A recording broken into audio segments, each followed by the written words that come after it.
Hey guys, welcome back to my sewing room. Today's video will be the sewing portion of this dress. If you guys didn't see the last pattern making video, I will link it below in the description box as well as above and one of these cards here. So let's go ahead and get started. For this dress, I'm using this gorgeous black crepe. This is literally all I have left of it.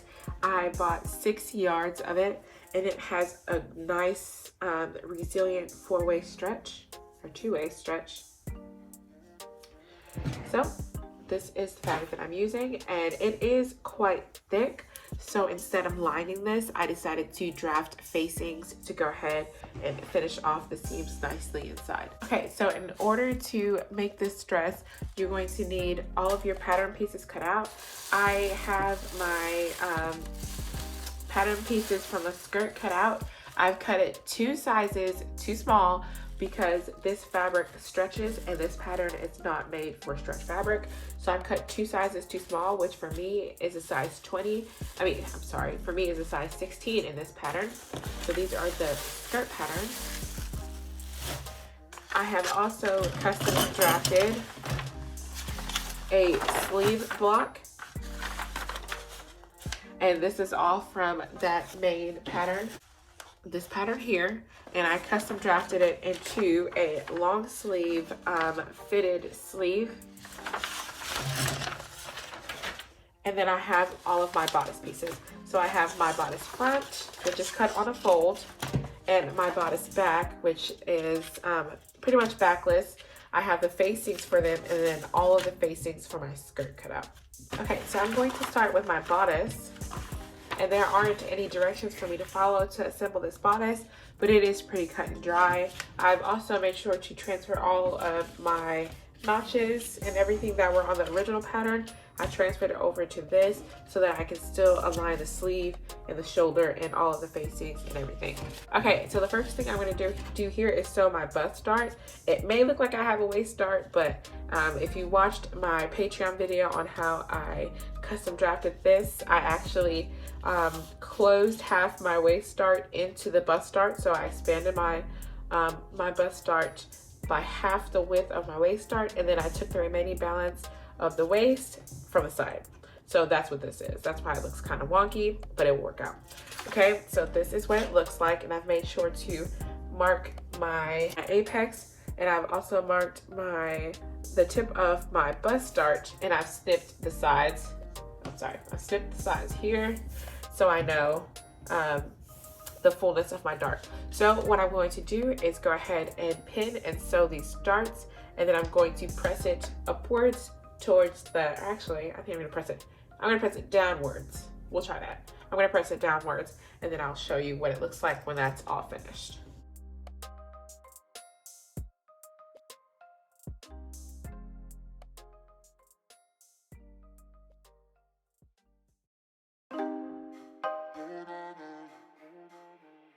Okay, so now that I have these pinned, I'm going to go ahead and sew them. Okay, so I've got my darts sewn and I have them pressed towards the waistline. So that's all we need to do with the bodice front for now. Now we can go to the bodice back.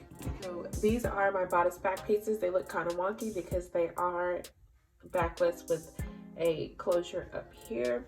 So the first thing I'm going to do is go ahead and stay stitch this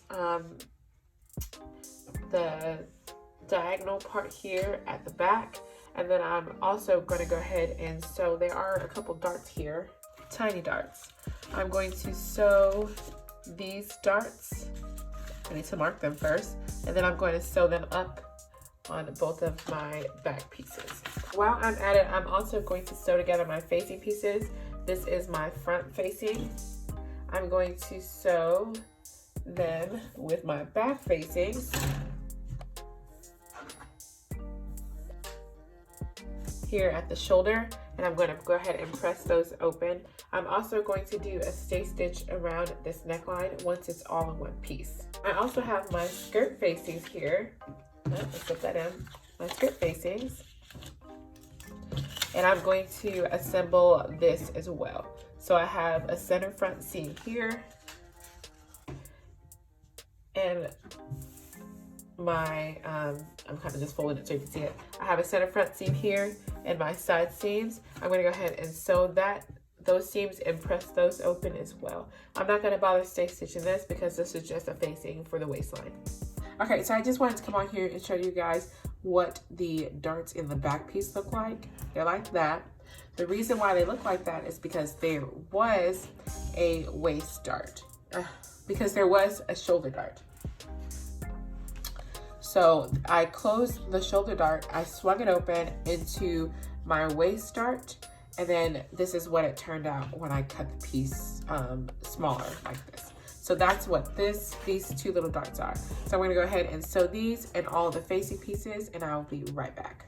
So I've got my back pieces done. I sewed the darts, pressed them towards the center, and then done some stay stitching around the backless portion of my back. I've also sewn up all of my facings and pressed their seams open. So what I'm going to do now is I'm going to work on my the hem of my angled pieces. I'm going to do that for both of my back pieces, as well as the cutouts here. Well, it's not really a cutout. The angle here for my my bodice front. So I have a notch here. This is where my side seam ends. So this whole mess here needs to be turned in the seam allowance to create that angular seam there. So what I'm going to do is take one of my strips of bias that I just cut, and I'm going to pin it along the side here.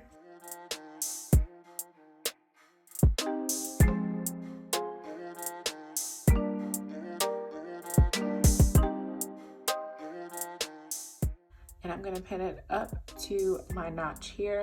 This notch lets me know that my side seam ends here.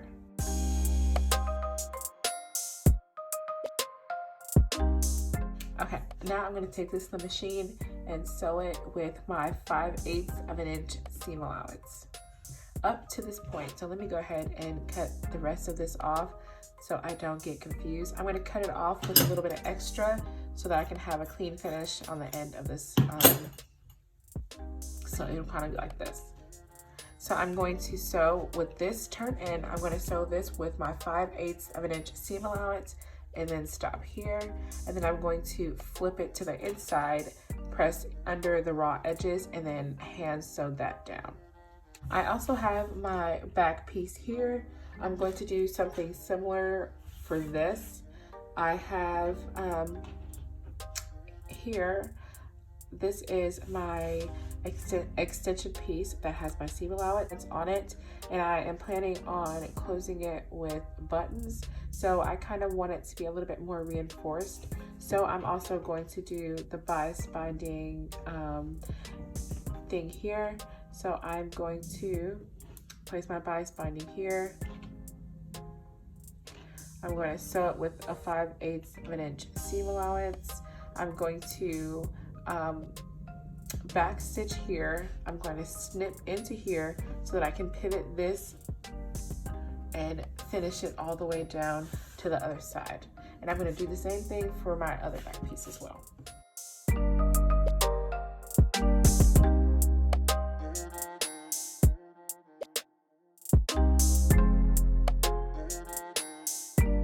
This is all I'm going to pin. Like I said, I'm going to sew this with a 5/8 of an inch seam allowance. I'm not worried about folding this edge over here because they're going to be a facing to finish this off. But I'm going to sew this with a 5/8 of an inch seam allowance. I'm going to back stitch. I'm going to snip into my fabric at an angle up to the stitching, and then I'm going to pivot this so that it can finish off the rest of the edge here in the back. So I got the bias binding sewn onto my my back piece. I'm just gonna go ahead and snip some of these threads.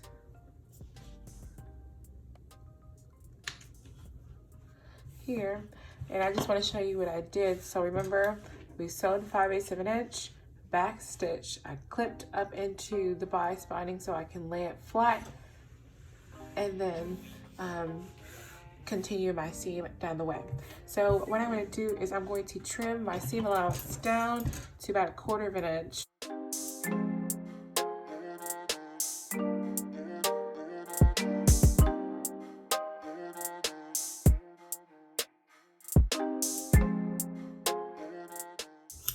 What could also help, what could also aid in turning in the bias binding is to go ahead and understitch your seam allowance down to your bias binding.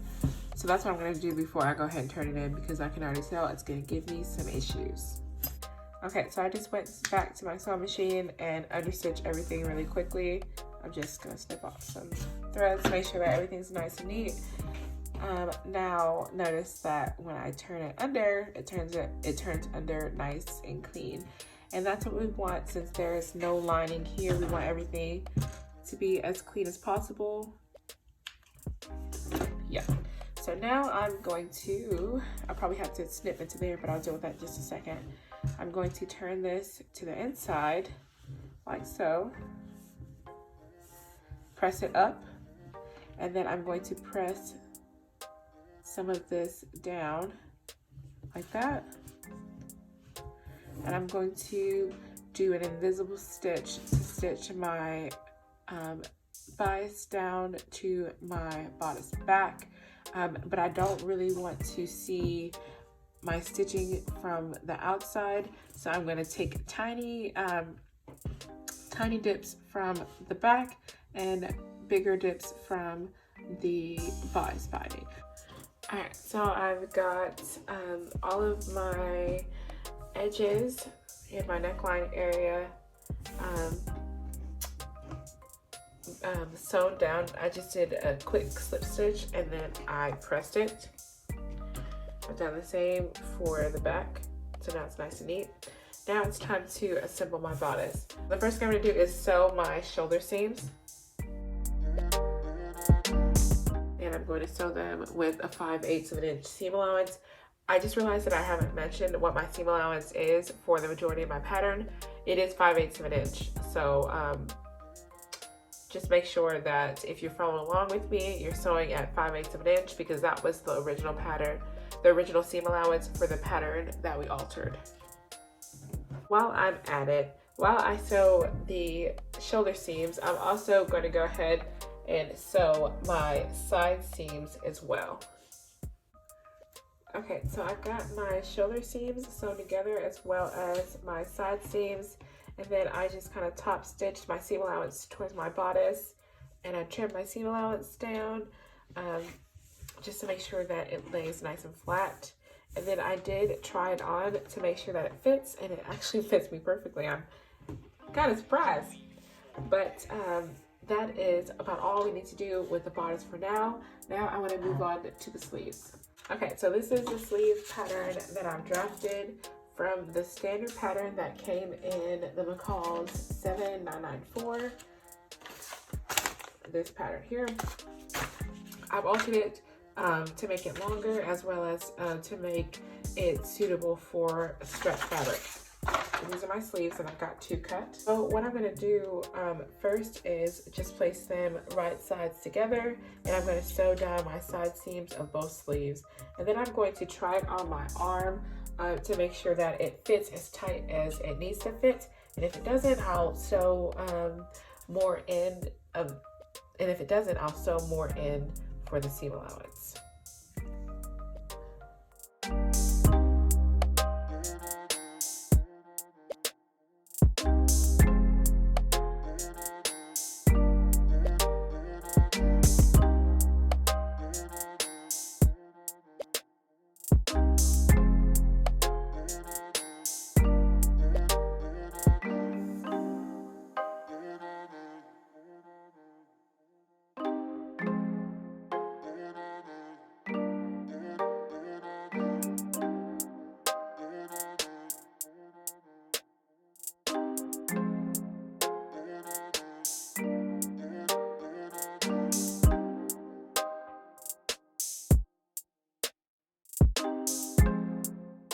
Okay, so now the most dreaded part is setting in the sleeve. So I'm going to go ahead and slip my sleeve into the armhole opening and make sure that everything's right sides together, and then pin all around. You also want to make sure at the top of your sleeve cap, if you drafted your sleeve from the pattern that I used, you want to make sure that you're easing in the top there so that you can set it in properly, because if you don't ease it in, you're probably going to get some puckers there. And y'all already know sleeves are my arch nemesis. So make sure that you're easing in the top there between your notches so that you can set your sleeve in properly.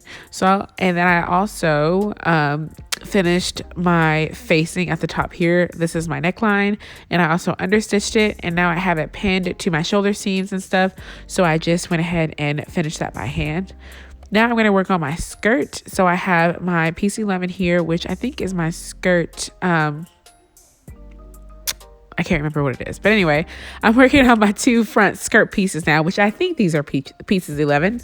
And I'm going to pin it at that notch there. And then I'm going to sew with the 5/8 of an inch seam allowance from the top and stop at that notch and back stitch, because the whole front of the skirt has a slit at the center front.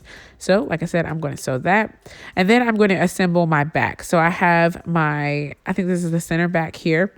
I'm placing them right sides together, and I'm doing the same thing, except it's going to be the opposite. So this time I have a notch there, and I'm going to pin from that notch all the way down and sew that, because remember, we have to leave an opening for our zipper. So I'm going to pin there. And you guys, I've been pinning a lot more lately. Before I didn't really pin, but now I'm like pinning, because I noticed that it has taken my sewing from okay to a lot more clean when I do a lot of pinning. So I tend not to skip that step anymore. So like I said, I'm just going to pin from the notch all the way to the bottom, and I'm going to sew that with a 5/8 of an inch seam allowance as well. Excuse my voice, I'm once again really clogged up. That seems to be a lifetime thing, so I'm sorry guys if my voice sounds a little bit weird, but that is why. And also, to save time, before I go ahead and take that over to the sewing machine, I'm going to also pin my side back pieces onto my center back of my skirt. I'm going to match my notches, and I'm going to do the same thing, except this time I'm pinning from top to bottom, and I'm sewing everything with a 5/8 of an inch seam allowance. Okay, so I've got my skirt all assembled, and I went ahead and installed my invisible zipper as well. And now it's time to work on the hem and this front slit. So I already have the front slit folded in on the seam allowance, and I'm folding in the seam allowance or the hem allowance of the skirt. And I'm going to go ahead and top stitch that with a 5/8 of an inch seam allowance. Oh, Lord. And I'm showing you how I did that here. Now it is time to attach my bodice to my skirt. So I'm going to find the center front of my bodice, and I'm going to align that with the skirt center front. And then I'm going to pin outwards on either side to make sure that everything is nice and aligned. And remember, there's no side seam, there's no back here. So your front piece should stop a little ways away from the side seam there. And just pin on both sides and you'll be good. And then we're sewing this with a 5/8 of an inch seam allowance. Okay, so we are in the last stage of making this dress. Now we're going to finish off the entire inside with a facing instead of a lining. So this is my facing piece that we assembled earlier, if you remember. So I'm going to place it, well, first I'm going to finish off the bottom here, and you could, save on bulk, you could just serge this instead of turning it up, but I didn't have a serger at this time, so I just did like a regular, hem with the seam allowance up here. Now I'm aligning all of the seams, and I am pinning around the whole dress, the whole waistline seam of the dress, and I'm just going to sew that with a 5/8 of an inch seam allowance. And I can't remember if I understitched it or not. I guess we'll see pretty soon here, right? But yeah, and then when I get back by the zipper, I'm going to fold the seam allowance back. Like I said, open my seam allowance down, my zipper down, and fold my seam allowance back and place a pin there so that once we sew this and we flip it to the inside, it's nice and clean there next to the zipper. So this is what it looks like in the front. It's relatively simple. It could be a wedding dress if you made it in white. Once again, this is made to fit me, not the dress form, so it looks a little bit wonky. But this is the finished dress.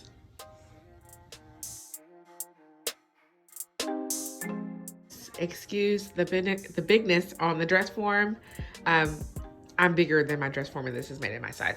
And also, I had to use a skirt hook and eye, the hook and loops here instead of a regular hook and eye, because that's all I had. But I will be going to the Joann's and getting regular ones. But I just had to put what I needed to make sure that it fit into, or make sure that it closed for me taking the photos of them tomorrow. Thank you guys so much for watching my video. Please excuse the space in between videos and the lack of actual gowns. I have quite a few in the works, so please stay tuned for that, and I'll see you guys in my next one.